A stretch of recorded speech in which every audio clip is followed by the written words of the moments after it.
presensya para sa atin. Alam niyo kung bakit narito tayo sa araw na ito?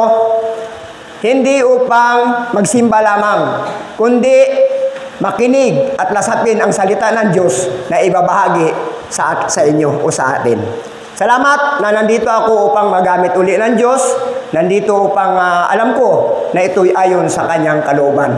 Nawa hindi lamang ito maging isa man sa atin dito. Kasi sa ibang mga kapatiran natin, mayroon na silang mga anak na gagamit. So siguro ang bawat isa sa atin, kailangan magpagamit. Di ba? Sa TV nakita ko kung kagabi ata yun, na kung papaano yung Iglesia ni Cristo na kung papaano ang dami nilang tao. Higit milyon, Pagkatapos, sa halip na salita ng Diyos ang kanilang ginagamit, kundi nakikisalo pa sila sa mga politika. So, ganun din yung itong Katoliko. Ang sabi ng 10 pari ata yun, ang sabi niya, mas higit kaming mga Katoliko na mas marami sa kanila. So nakakalungkot na ang mga manggagawa ng Panginoon na ginagamit ay hindi nagbabahagi ng salita, kundi nakikiayon doon sa gawa ng mga makasinlubutan. Kaya salamat na tayo mga anak ng Diyos na tunay na hindi tayo nagpapagamit, hindi tayo nagpapasakop sa mga ganong mga bagay na walang kabuluhan para sa Panginoon. Kaya salamat sa inyo na patuloy nandito kayo upang makinig ng mga salita. Ang salita ang inyong namnamin. Hindi yung inyong abang lingkod na nandito ang inyong titingnan, kundi ang salita sa banal na kasulatan, ayon ang inyong lasapin at namnamin. Salamat, at alam ko po na hindi naman ito mahaba at hindi ko rin kayang magpahaba pa maliban ang Diyos ang magbigay nito. Siguro baka mga 12:30 matatapos tayo. Kaya ito, ang pamagat po ng aking teksto sa inyo ay lumago at mamunga.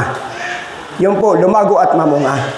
So, at bago po tayo mag-umpisa ay, pasensya na kayo, naluluha ako ay manalangin po muna tayo. Hingi tayo ng gabay at patnubay sa Panginoon. Amang banal, muli, salamat po o Diyos sa oras na ito.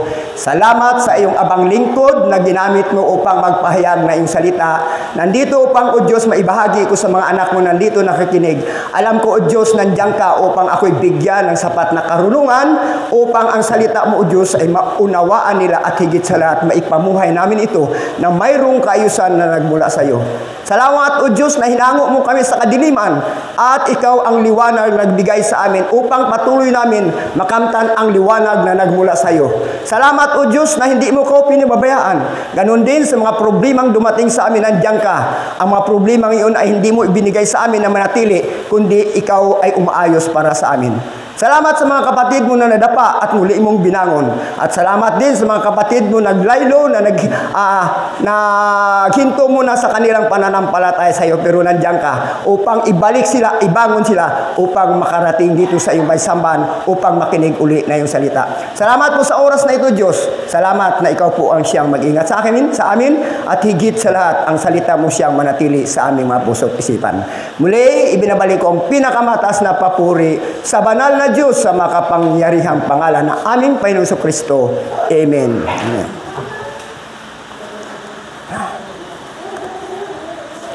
Ito po lagi na po nating naririnig nito. Ito po lagi na nating napag-aralan ang mensahe na ibinigay sa akin ng Diyos. Ito po ay alam ko po na ang bawat isa sa atin nagkaroon na rin ng paliwanag sa mga salitang ito. At ngayon po, magsimula na po tayo.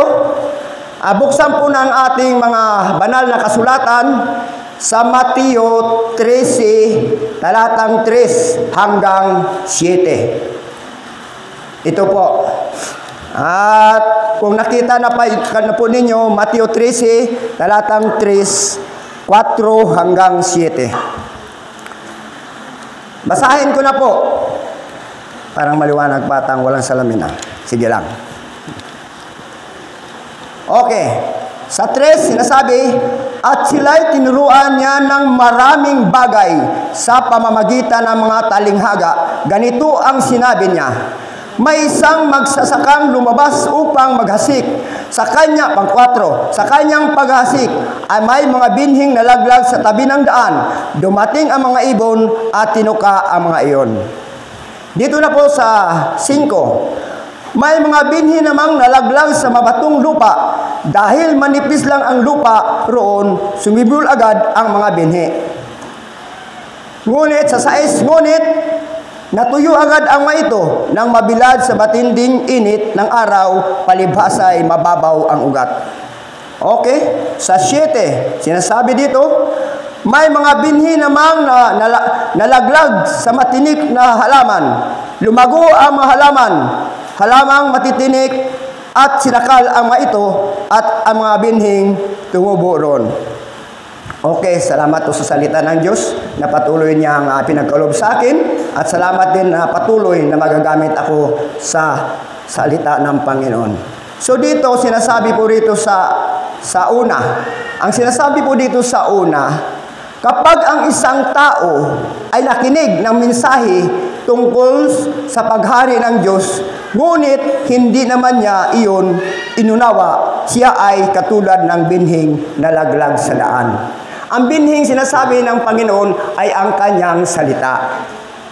Kaya nga, kung ang salita ng Diyos ay hindi natin namnamin, hindi natin lasapin, tiyak ito ay mawala. Katulad ng minsan, mag-invite tayo dito. Nag-invite tayo dito. Pagkatapos, nakinig siya ng salita ng Diyos.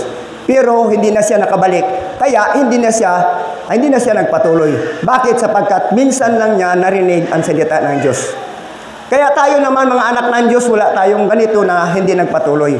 Kaya salamat na patuloy kayo nandito para makinig ng salita ng Diyos. Sapagkat tayo'y mga anak na ng Diyos. Kaya hindi na tayo dapat maging katulad nila. Sapagkat ang mga anak ng Diyos, hindi ibig sabihin na hindi nagpapatuloy, kundi nagpapatuloy. Madapa man tayo, tiyak na ibabangon tayo ng Diyos.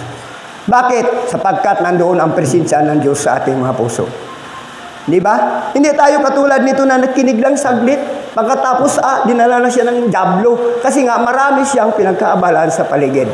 Okay. Nandito naman tayo sa number 4. Number 5. Ang mga binhi namang nalaglag sa mabatong lupa, dahil manipis lang ang lupa, roon, sumibol agad ang mga binhi. Tama po, sumibol agad, tinanggap agad niya ang salita ng Diyos. At umano agad yan sa kanyang puso. Yun agad. At minsan nga, narinig natin, talaga naman. Sabi niya, ang Panginoon ay talagang pinupuri ko ang Panginoon. Pero sa kabila noon, ay hindi talaga tumino sa kanyang isip. Di ba?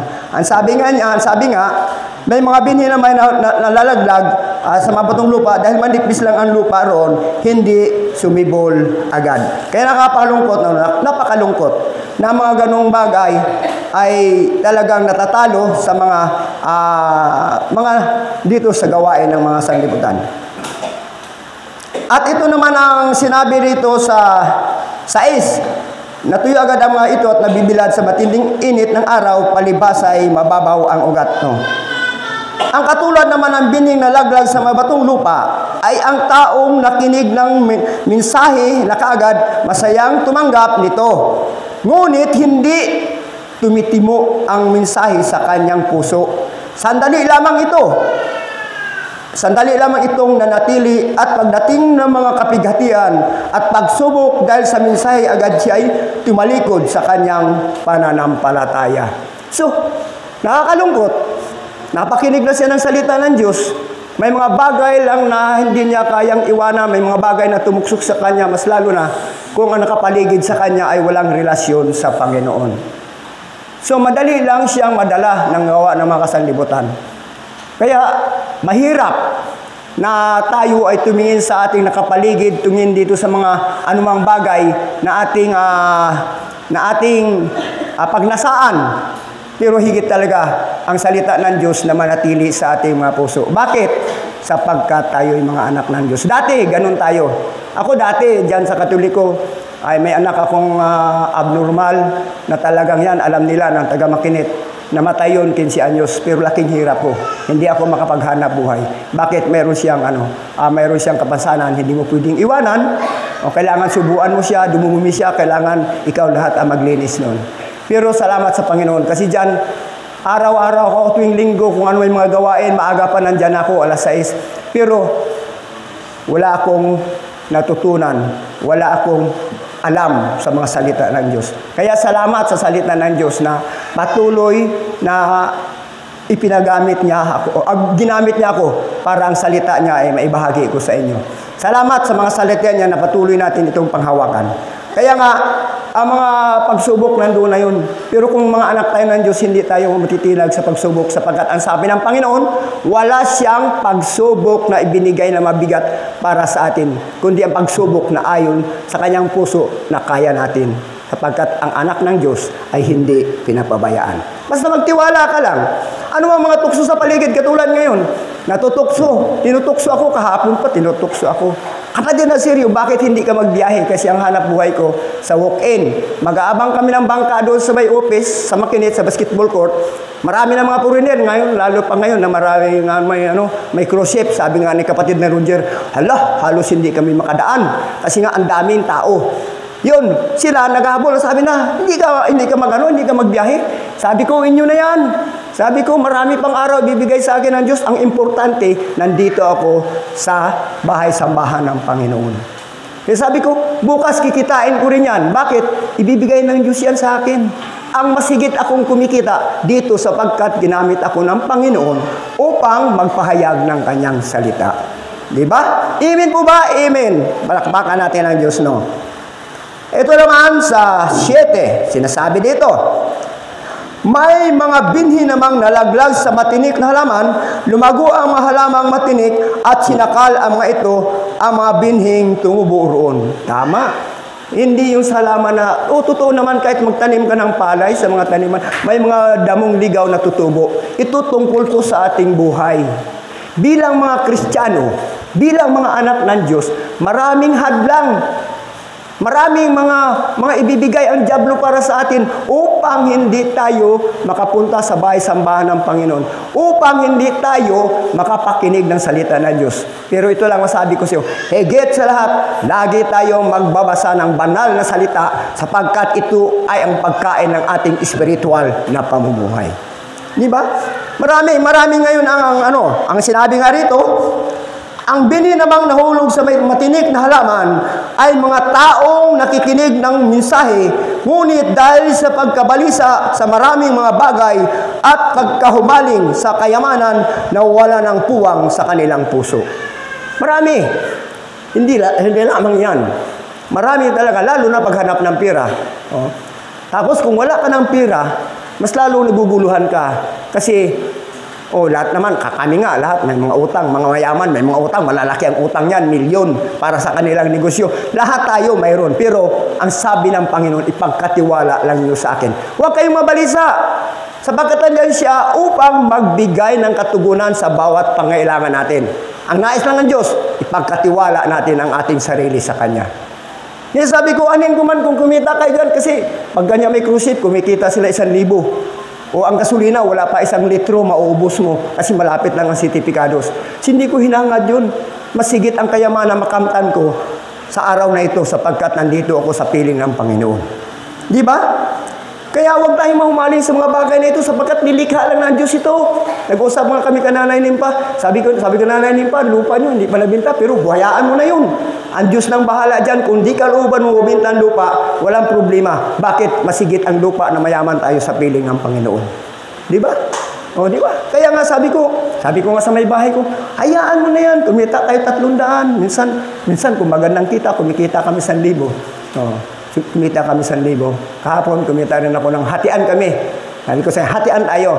Kasi sabi ko, yung aking natira sa akin, panggamit, pamasahe, ganun, pang may bisita, pang merinda yun. Kasi kailangan din, pag may bisita, hindi ko talaga matiis na hindi pang merindahin. Kaya sabi ko nga, patuloy. Katulad yan, pag galing ko magbiyahe, pag-uwi ko sa bahay, basa pa ako, may ginagawa ko kasi akong lambat, marami nagpapagawa sa akin lambat. Sakit ng likod ko, tinatanggihan ko na sana, pero sabi ko, Lord, ikaw na lang magbigay ng lakas sa akin upang magampanan ko ang gawain ko ito. Kasi marami nagapunta sa akin, ay hindi ko rin matanggihan. Kaya sabi ko nga, ikaw na Lord ang bahala sa akin. Katulad ni Pastor, marami nang dinaramdam. Ako meron, pero hindi ko lang iniinda. Kasi ayaw ko nga makita ng may bahay ko. Kasi baka ang may bahay ko makita niya na parang iika-ika, baka manghina. Di ba? Kaya kami ni Pastor, ito lang, kami ni Pastor, mayroon kaming team song. Dalawa. Kasi kung anong naranasan ni Pastor, yun na rin sa akin. Ang team song namin ay parang kanta ni Basil Valdez. O basta, ang sabi ng kanta na yun, malayo ang tingin, wala namang tinatanaw. Totoo yun. O, di ba? Paano pa namin matanaw na hindi naman namin makikita banda niya sa malayo? Kurabo na rin tingin ko dyan eh. Hindi ko na maalinan. Kayo nakikita ko yun, may tao, pero hindi ko na maklarado ang buka. Kaya, ang ngayon sinabi ko, Pastor, palitan na lang natin yan, team song natin. Ano lang team song? Sabi ko, ganito na lang. Malabo ang tingin, wala namang natatanaw. Oh, di ba? Wala na eh, malabo na, wala na makita. Pero salamat sa presensya ng Diyos. Dahil patuloy, na ginagamit ako patuloy. Pagtawag ka ni Pastor, kapatid na seryo, ano ba? Handa ka na ba? Lagi akong handa sapagkat nagtitiwala ako sa presensya ng Diyos, bagamat ako walang pinag-aralan. Kaya sabi ko, ilang araw ko itong, pagtawag niya sa akin, ilang araw ko itong inaaral, pero nakasulat na yan. Pero hindi talaga tumino sa isip ko, pero alam ko Lord, pagdating ko sa gitna ng pulpito, upang magbahagi ng iyong salita, ay magkaroon ako ng karunungan na nagmula sa iyo. Katulad ni Haring Solomon. Hindi siya humingi ng kayamanan, karunungan ang kanyang hiningi.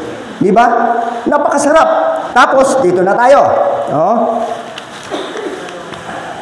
Dito na tayo sa number 2.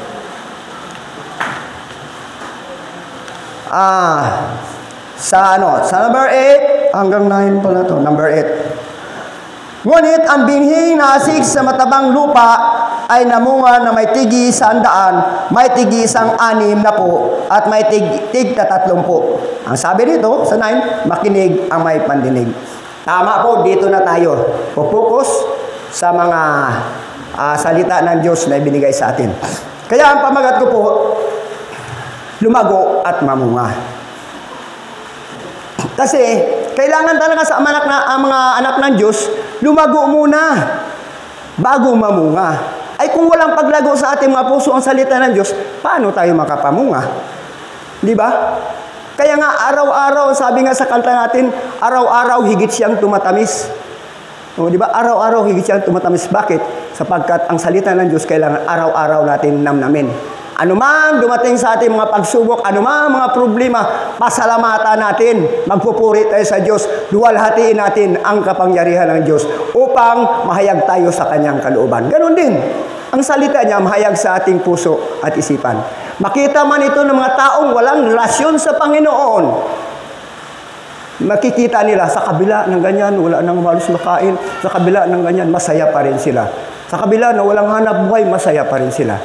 Bakit? Kasi mayroon tayong Diyos na sinasampalatayanan. Pero kung ang problema ipasok natin, nako, konting problema lang yan, boringot ng ulo mo. Konting problema, aroy, saan ba ako pupunta? Ganito na nga, walang makain, ganito na, wala kaming hanap buhay. Hindi yun.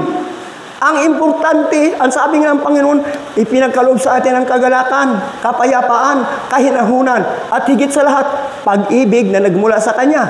Kaya kung may pag-ibig tayo, wala na yung mga problema na yan. Sino bang taong hindi magproblema? Maliban lang yung taong may depresya, hindi makakaranas ng problema.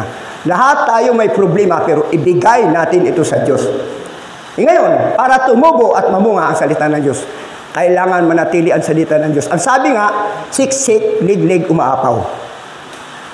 Yan ang sabi ng Panginoon. Sa amin doon, sa Bisaya, ang ano namin doon, ang hanap buhay, kopras. Doon, nakikita mo doon, pag naglagay sa sako ng kopras, binabayo pa, tinatagtag pa, nililiglig pa. Bakit? Para maging matimbang siya, para mabigat. Ganun din tayo. Pag umaapaw na ang salita ng Diyos sa puso natin, mamunga na ito at lumago, makabahagi na tayo ng salita sa ating kapwa. At ang sabi nga, ipamahagi mo ito sa mga taong wala pang relasyon sa iyo. Amen. Kaya ang sabi, mamunga tayo, higit sa lahat, sa ating pamilya. Makita na magbunga man lang kahit isa. Kasi ang sabi ng Panginoon, kailangan mamunga eh. Kung lumago ka, katulad ng igos ng Panginoong Kristo na naglakad sila ni Pedro, nadaanan niya ang igos na yun, malago. Pagtingin niya, walang bunga. Ang sabi ng Panginoon, kailanman hindi ka na mamumunga. So ayaw natin makamit na, nagagalit pa lang Panginoon. Ayaw ng Panginoon na tayo hindi mamunga. Ay kung lumago ka lang, ayaw nga, lagi ka dito, tuwing may gawain, nandito ka sa simbahan, tapos nakikita ka lagi mga gawain, nandun ka, maisimba, nandun ka. Pero kung walang paglago talaga sa puso mo, ipinakita mo lang yun, ay hindi ka mamumunga. Kaya patuloy na ang bawat isa sa atin mamunga. Ang sabi nga rito, buksan natin dito sa Mateo City 24. Ang sabi niya, kaya't ang bawat nakikinig ay nagsagawa ng mga salita kung ito ay maitulad sa isang taong matalino na nagtayo ng bahay, ng kanyang bahay na ang kanyang pundasyon ay bato. Sa Mateo City 24. At ang sabi nga niya, umulan ng malakas, bumaha at binagyo, ang malakas na hangin ang bahay na iyon, ngunit hindi nagiba sapagkat nakatayo ito sa bato. Tama. Sapagkat kung ang pundasyon ng Diyos dito matatag sa ating mga puso, ang salita niya, anuman ang dumating na bagyo sa ating buhay, hindi niya kayang gibain yon. Kasi ang gigiba niyan, kasi inalimbawa lang ito, si Satanas. Pag hindi na kayang gibain ni Taning, ay wala na. Titigil na siya. Bakit? Sapagkat matatag at matibay ang ating pananampalataya sa Diyos. Katulad ng batong nakatayo sa bahay. O, di ba? May batong nakatayo sa buhangin. Ang sabi rito. At ang sabi, sa 25, sa 26, ang bawat nakikinig ng aking salita, ngunit hindi naman nagsagawa ng mga ito, ay maitutulad naman sa isang taong hangal na nagtayo ng kanyang bahay sa buhanginan. Ang sabi, at sa 27, umulan ng malakas, bumaha at binagyo ng malakas na hangin. Ang bahay na ito ay bumagsak at lubusang nawasak. Kung mahina ang pundasyon natin, tiyak talaga mawawasak tayo. Kunting problema lang, ito na, wala na. Ay, hindi na lang ako magsimba. Ganun din, magsisimba ka. Ang sabi nila, ang anak ng Diyos pinagpala. Totoo, pinagpala ang anak ng Diyos sa pamagitan ng kanyang salita. Hindi pinagpala ang Diyos para ang mga anak ng Diyos para yumaman. Kasi nga, kung yayaman na tayo, ay baka hindi na tayo makaalala sa simbahan. Baka hindi na tayo makinig ng salita ng Diyos kasi abala na tayo. Tingnan mo mga mayayaman. Mayayaman na. Tingnan mo ngayon sa Senado, puro, ang pinag-usapan, puro pira. Nawalda si Sarah. Baka ganunin tayo. Sa halip magpira na tayo, nakaimpok na sa bangko, maghahangad pa rin. Bakit? Kasi ang espiritu ng puso natin, ang laman ng ating isip ay doon sa kayamanan. Kasi yumaman ka na. Kaya sabi ko nga, Lord, kung ako pagyamanin mo, huwag na. Bakit? Ay baka mawala ng puso ko sa iyo, baka mawala ng salita mo sa akin, baka hindi mo na ako magamit. Tama na ito, sa isang bisis, nakakain 3 bisis, sa isang araw nakakain ng 3 bisis, at higit sa lahat nakakamimerinda pa ang aking may bahay. O, di ba? Kina mo naman siya, malusog. Kaya nga, wag na tayong maghagad sa gawa ng mga gawa ng mga sanlibutan. Sapagkat ngayon, ang lahat ng mga halos tao, pati na yung mga kita mo na mga pare, mga malalaking mga simbahan yun. Milyon ang kanilang bilang. Pero, kung tutusin, wala talaga sa kanila ang salita ng Diyos. Kaya mapalad tayo, iilan lang tayo, pero nasa puso natin ang salita ng Diyos. At higit sa lahat, mamunga tayo ng sagana at lumago. Yun talaga, kailangan lumago at mamunga. Pero higit talaga, laging basahin ang banal na salita sapagkat ang Bibliang ito ay ang salita ng Diyos. Kung wala ang salita ng Diyos, ang mga anak ng Diyos ay wala rin. Bakit? Sapagkat ang Diyos, hindi natin nakikita, ang salita lamang ay sinasampalataya natin. Mapalad tayo na hindi natin nakikita ang Diyos, hindi natin nakakasama, pero ang kanyang banal na espiritu kasama natin, basta ipagkatiwala lang natin. Ang sabi nga dito, sa Mateo, buksan natin, Mateo 28:19. Ang sabi niya dito, okay na. Kaya tumayo kayo gawin niyong alagad ko ang mga tao sa lahat ng mga bansa, bautismuhan niyo sila sa pangalan ng Ama at ng Anak at ng Espiritu Santo. Ayun, ang sabi. Kasi, lumago na tayo. Paano kung hindi tayo lumago? Kung hindi tayo mamunga? Ay paano ba tayo makabahagi sa ating mga kapwa ng salita ng Diyos? Bakit? Sapagkat walang laman ang puso natin. Walang laman ang isip natin. Pero kung ang salita ng Diyos, punong-puno tayo, aapaw ito. Aapaw ito. At makabahagi tayo ng salita ng Diyos. Higit sa lahat, ang ating mga anak, ang ating pamilya. Nalungkot nga ako Sa itong aking ulcer, dati dito masigasig. Ngayon, nakikita ko talagang tumutuma na siya. Pero pinapabayaan ko lang. Nananalangin lang ako. Lord, alam ko may gagawin ka. Kasi nung binatilyo pa lang, bata pa sila, kasama-sama na ni Pastor dito. Nagja-jogging prayer sila, kasama na. Maraming kabataan sa makinit na nakasama na. Pero alam ko, kasi ako noon, wala rin akong relasyon sa Panginoon. Wala. Iniwan ng mga magulang, maliit pa, lumaki. Pero siguro may kalooban talaga ang Diyos sa akin kasi hindi ako nababarkada sa inom, sigarilyo. Sugal noon, sinasabi ko sa iyo, sugal hanggang edad akong 20, nagsusugal ako. Pero nung ang nakagiliwan ko lang talaga noon, basketball, kahit maghapon, kahit walang kainan. Sabi ko salamat sa Diyos kasi kung naging katulad ako ng mga kapatid ko, baka wala rin ako dito sa ng pulpito. Ang sabi nga nila, sus kuya, kung ikaw naging katulad namin, baka mas masahol ka pa. Pero simulat maliit pa kasi kabilat kanan, kaliwat kanan, magulang sa nanay, magulang sa tatay, puro may mga bisyo. Nagisnan ko kung paano si Papa mangbuntal ng asawa ng nanay ko. Kung paano sila lagi mag-away maya-maya. Dahil lasing, ganun, sugal, ganun, sabong. Nagisnan ko na sabi ko, hindi ako tutulad. Sa isip ko na yun, nag-aaral ako ng grade 2, hanggang grade 3 na sa isip ko, hindi ako tutulad sa mga magulang ko, sa mga tiyuhin ko, sa mga pinsan ko. Hindi ako tutulad. Pero ang sabi nga nila, may mga anak talaga na hindi susunod sa sakop ng iyong pamamahay. Ganon din ang Panginoon. Sa gitna na nakita ng mga taga-Israelita, mga Israel, na kung paano niya ginawa ang lahat, kung paano niya binuhay si Lazaro, kung paano niya pinagaling ang may mga karamdaman, na iba't ibang klaseng karamdaman, pero hindi pa rin siya sinasampalatayanan. Kaya nakakalungkot. Kaya ganun din sa ating may bahay, pero huwag tayong pawatalo. Huwag tayong magpatikto. O ganun. Kaya sabi ko, kung tayo makikita nila na tayo nadadala nila, ay mas lalong wala. Kailangan sila ang madala natin. Higit sa lahat, ang salita ng Diyos ay manatili sa atin. Yun talaga. Anuman ang dumating sa atin, anuman ang mangyari sa atin, ang sabi ko nga, Lord, kahit anong oras, kunin mo ako, nakahanda ko. Kahit anong oras. Bakit? Sapagkat alam ko na doon ako papunta sa Panginoon. Kaya, manatili tayong maging tapat sa Panginoon. At higit sa lahat, sumagana at magbunga ang salita ng Diyos sa ating puso.